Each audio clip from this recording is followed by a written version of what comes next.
ह्या केकबद्दल कस्टमरचा असा फीडबॅक होता की हा केक आम्हाला एवढा टेस्टी लागलेला नाही. बट खरं सांगायचं म्हणजे तर यामध्ये कस्टमरची चुकी आहे, कारण त्यांनी हा केक ह्या फ्लेवरमध्ये मागितला की त्या फ्लेवरची टेस्ट काहीच येत नाही आणि तो फ्लेवर म्हणजे व्हॅनिला फ्लेवर. मी त्यांना ऑलरेडी सांगितलेलं की हा फ्लेवर याच्यामध्ये कोणताही टेस्ट तुम्हाला लागणार नाही, नॉर्मल स्पॉन्ज आणि फक्त क्रीम असेल याचाच टेस्ट तुम्हाला लागेल. बट ते बोलले की चालेल, आम्हाला काही हरकत नाही. मी त्यांना 4-5 वेळा सांगितलं की मी कोणता तरी फ्लेवर ॲड करते, बट ते बोलले नाही, आम्हाला व्हॅनिला फ्लेवरच पाहिजे.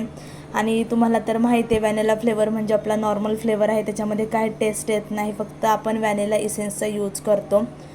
तर मी अशा प्रकारे असा केक इथे बनवून दिला, तुम्ही बघू शकता. जसा कस्टमरची डिमांड होती तशी.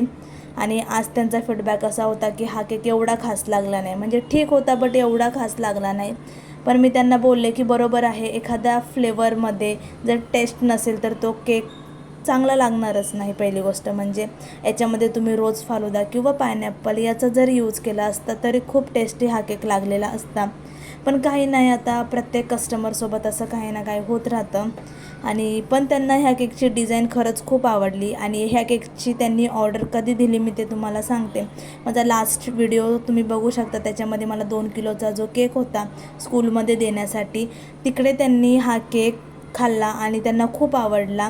दुसऱ्या स्कूलमधले ते लोक होते आणि त्यांना हा केक खूप आवडला. लगेच त्यांनी मला ह्या केकची ऑर्डर दिली. ते बोलले आम्हाला 1 kg व्हॅनिला फ्लेवरचा केक पाहिजे, कारण खूप भारी लागतो आहे.